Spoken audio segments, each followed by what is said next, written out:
Hello friends, you are welcome in my YouTube channel basics A to Z. और दोस्तों, इसके पहले basic questions के 2 वीडियो मैं डाल चुका हूँ। आज ये तीसरा वीडियो है और आप लोग देखिए इसको। और अगर वीडियो पसंद आता है तो आप लोग लाइक शेयर एंड सब्सक्राइब करें मेरे चैनल को। तो दोस्तों, विदाउट वेस्टिंग टाइम शुरू करते हैं हम लोग।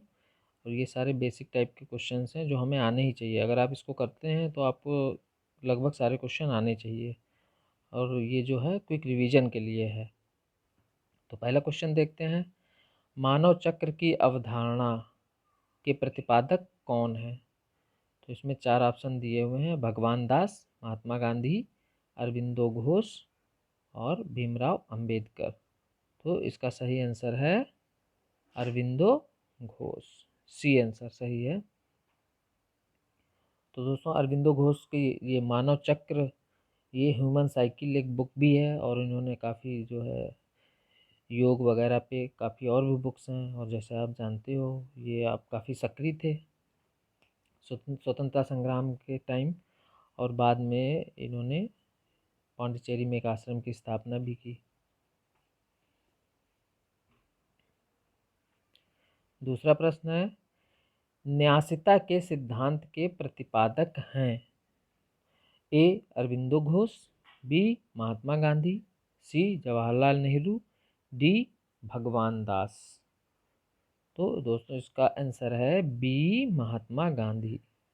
तो न्यासिता मतलब संरक्षिता।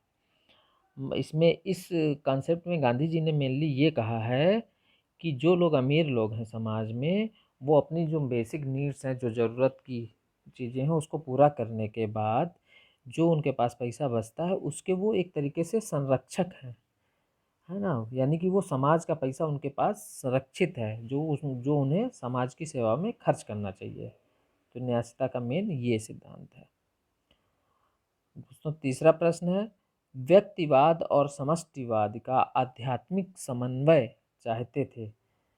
तो ए महात्मा गांधी, बी आचार्य नरेंद्र देव, सी भगवान दास, डी अरविंदो घोष।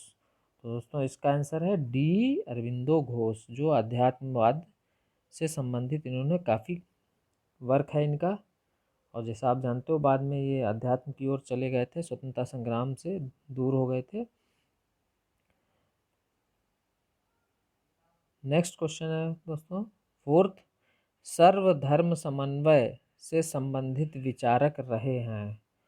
ए प्रोफेसर घुरिये, बी नरेंद्र देव, सी अरविंदो घोष, डी भगवान दास। तो सर्वधर्म समन्वय से संबंध है भगवान दास जी का, डी, है ना। ये काफ़ी फेमस समाजशास्त्री थे। और इनको इसके मतलब इस क्षेत्र में कार्य करने के लिए समाज के संबंधित तो काफ़ी बुक्स हैं इनकी। और इन्होंने सभी धर्मों को एक में मिलाने की कोशिश की, सभी धर्मों को एक समझाने की कोशिश की। तो इसलिए सर्वधर्म समन्वय से संबंधित है भगवान दास जी। और इसके लिए इनको भारत रत्न भी मिला। पांचवा क्वेश्चन है फ्रेंड्स, राष्ट्रीयता और समाजवाद पुस्तक के लेखक कौन हैं? ए डॉक्टर राम मनोहर लोहिया, बी अरविंदो घोष, सी आचार्य नरेंद्र देव, डी जवाहरलाल नेहरू। तो दोस्तों, इसका आंसर है सी आचार्य नरेंद्र देव। तो जो आचार्य नरेंद्र देव जी थे वो मार्क्सवाद से काफ़ी प्रभावित थे, है ना। मार्क्स तो समाजवाद की बात करता है, तो राष्ट्रीयता और समाजवाद की पुस्तक आचार्य नरेंद्र देव जी ने लिखी है। नेक्स्ट क्वेश्चन है दोस्तों, अनुसूचित जनजातियों के लेखक हैं, मतलब शेड्यूल्ड ट्राइब्स के लेखक कौन हैं? तो शेड्यूल्ड ट्राइब्स जो बुक है उसके लेखक हैं आपके ए महात्मा गांधी, की बी गोविंद सदाशिव घुरिये, या इन्हीं को शार्ट में कहते हैं GS घुरिये, या फिर सी भीमराव अम्बेडकर, डी भगवान दास। तो दोस्तों, इसका आंसर है बी गोविंद सदाशिव घुरिये। GS घुरिये का ही पूरा नाम है ये। नेक्स्ट क्वेश्चन है, प्रोफेसर घुरिये का जन्म हुआ था? तो प्रोफेसर घुरिये जी का जन्म कब हुआ था? ए 1893, बी 1890, सी 1889, डी 1895। तो दोस्तों प्रोफेसर घुरिये जी का जन्म हुआ था ए 1893 में। तो दोस्तों ये बहुत बेसिक रटने कॉन्सेप्ट वाला है, और ये जो BA में एग्ज़ाम और कभी कभी नेट में भी मैचिंग के लिए पूछ लेता है ना, कि कौन सोशियोलॉजिस्ट का है, डेट ऑफ बर्थ, सन वगैरह मैचिंग में। तो आप मेन जो है उतने याद कर लीजिए। नेक्स्ट 8वां क्वेश्चन है, निम्नलिखित में से कौन सा व्यक्तिगत प्रलेख नहीं है? ए जीवन इतिहास, बी डायरी, सी प्रकाशित प्रलेख, डी पत्र। तो दोस्तों इसका आंसर है आपका सी प्रकाशित प्रलेख, और बाकी तो सब व्यक्तिगत प्रलेख हैं, है ना। जीवन इतिहास, डायरी और पत्र, साफ साफ नाम से पता लग रहा है, तो इसका आंसर है सी। नेक्स्ट क्वेश्चन है दोस्तों, निम्नलिखित में से किसे निष्क्रिय प्रतिरोध भी कहा जाता है? ए है असहयोग आंदोलन, बी है सविनय अवज्ञा आंदोलन, सी है धरना, डी है भारत छोड़ो आंदोलन। तो निष्क्रिय प्रतिरोध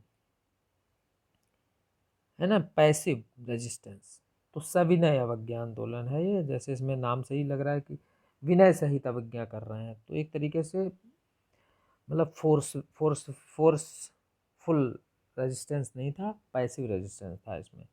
तो इसलिए सविनय अवज्ञा आंदोलन को निष्क्रिय प्रतिरोध भी कहा जाता है। नेक्स्ट क्वेश्चन है, निम्नलिखित में कौन सा शोध ज्ञान के लिए ज्ञान के लक्ष्य को लेकर आगे बढ़ता है? ए व्यवहारिक शोध, बी क्रियात्मक शोध, सी मूल्यांकनात्मक शोध, डी विशुद्ध शोध। तो दोस्तों इसका आंसर है डी विशुद्ध शोध। जो नई नई डिस्कवरी जो वगैरह करने के लिए ये शोध किया जाता है, तो ज्ञान के लिए, ज्ञान के लक्ष्य को लेकर ये आगे बढ़ता है। 11वां है दोस्तों, श्रमिकों और किसानों को साम्राज्य विरोध संघर्ष का हरावल दस्ता कहा था किसने? ए महात्मा गांधी, बी आचार्य नरेंद्र देव, सी अरविंदो घोष, डी भीमराव अंबेडकर जी ने। तो दोस्तों जो दस्ता होता है ना कूटने के लिए घरों में, तो जो चीज़ उसमें डाल के कूट जाती तो बिल्कुल क्षत विक्षत हो जाती। तो श्रमिकों और किसानों को साम्राज्य विरोध संघर्ष का हरावल दस्ता, यानी श्रमिकों और किसान जो साम्राज्य के खिलाफ खड़े हो गए तो समझ लो साम्राज्य की जड़ें उखड़ जाएंगी। तो ये कहा था आपके किसने? आचार्य नरेंद्र देव जी ने। इसका आंसर है बी आचार्य नरेंद्र देव। नेक्स्ट क्वेश्चन है दोस्तों 12वां, एशिया और यूरोप की प्रतिभा का समन्वय कहा जाता है? ए गांधी जी, बी अरबिंदो घोष, सी प्रोफेसर घुरिये और डी भगवान दास। तो दोस्तों जिसमें एशिया और यूरोप की प्रतिभा का समन्वय माना जाता है, तो ऐसी शख्सियत थे अरबिंदो घोष, है ना। क्योंकि वो पहले तो जब शुरुआत में काफ़ी मॉडर्न विचारों से लैस थे और स्वतंत्रता संग्राम में बड़ा उससे भागीदारी की थी इन्होंने, गरम दल में थे। और बाद में इनको किसी बात मतलब युद्ध उसी समय आंदोलन के समय सज़ा वगैरह हुई, बड़ी केस वेस हुआ, तो इनको छूटे। उसके बाद इन्होंने इस तरीके से संन्यास ले लिया आंदोलन से और ये आध्यात्म की ओर चले गए। तो इनमें ऐसा था कि ऐसी पर्सनालिटी जिसमें एशिया यूरोप की प्रतिभा का समन्वय माना जाता है, तो वो थे अरविंद घोष जी। 13वां क्वेश्चन है, मेरा झुकाव राजनीति की ओर नहीं धर्म की ओर है। तो ये कथन किसका है? तो ये कथन देखिए आप, ए अरविंदो घोष का है कि नरेंद्र देव जी का है कि महात्मा गांधी जी का है कि अम्बेडकर जी का है? तो दोस्त इसका आंसर है सी, इस कथन है महात्मा गांधी जी का। नेक्स्ट क्वेश्चन है, अस्पृश्यता निवारण किसने लिखी? है ना, अस्पृश्यता निवारण बुक किसने लिखी है? तो 4 ऑप्शन है, अम्बेडकर जी कि गांधी जी कि आचार्य नरेंद्र देव कि भगवान दास जी ने।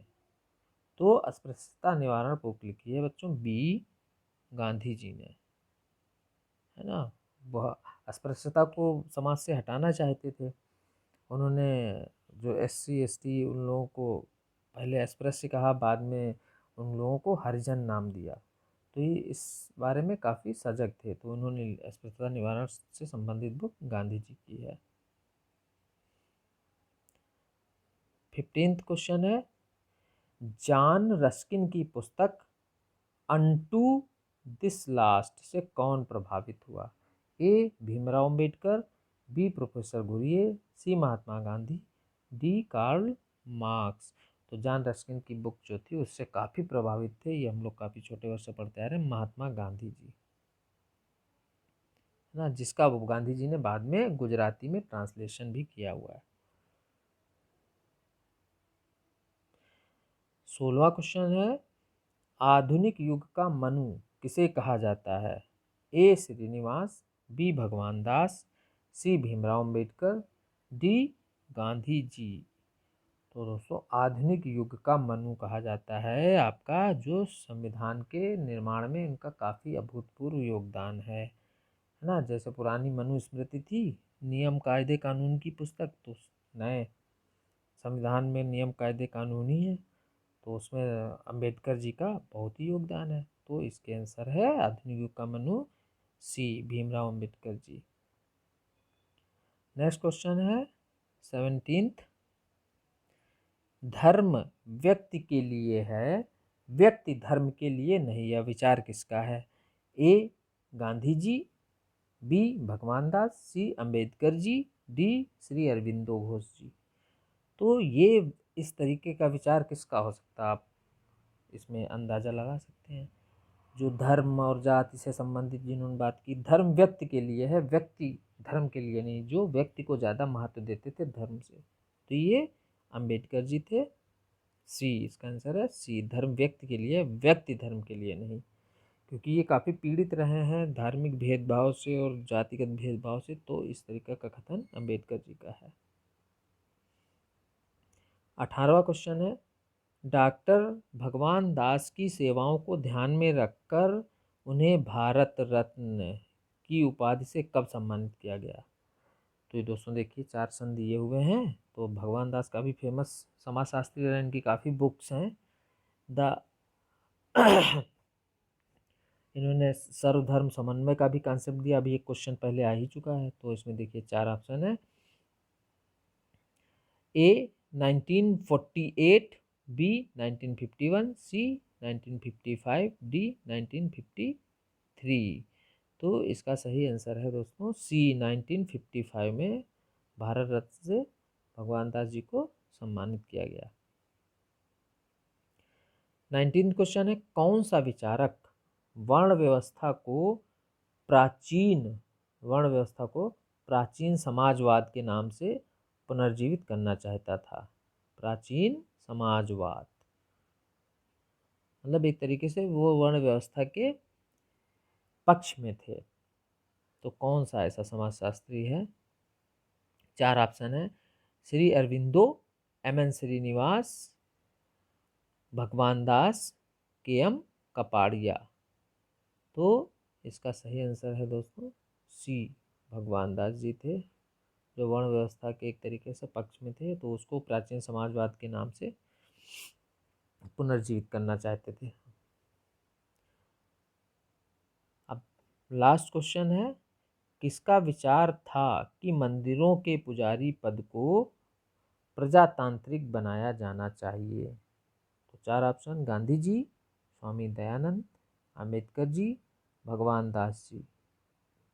तो बिल्कुल साफ साफ समझ में आ रहा है कि पुजारी, मंदिर, प्रजातंत्र, ये सब बातें अंबेडकर जी ने करी हैं, तो इसका आंसर है सी, अंबेडकर जी, जो चाहते थे कि मंदिरों में जाने से रोका जाता था, तो उन्होंने इसके लिए आंदोलन वगैरह भी किए, धरने भी दिए, तो चाहते थे मंदिरों में पुजारी पद जो है तांत्रिक होना चाहिए, कोई खास वर्ण या जाति का आदमी नहीं होना चाहिए। तो दोस्तों काफ़ी बेसिक क्वेश्चन थे जो हमें आने ही चाहिए, ये काफ़ी बेसिक समाजशास्त्र है। तो आई होप फ्रेंड्स आपको वीडियो पसंद आएगा तो आप मेरे वीडियो को लाइक शेयर एंड सब्सक्राइब करें। Thank you friends.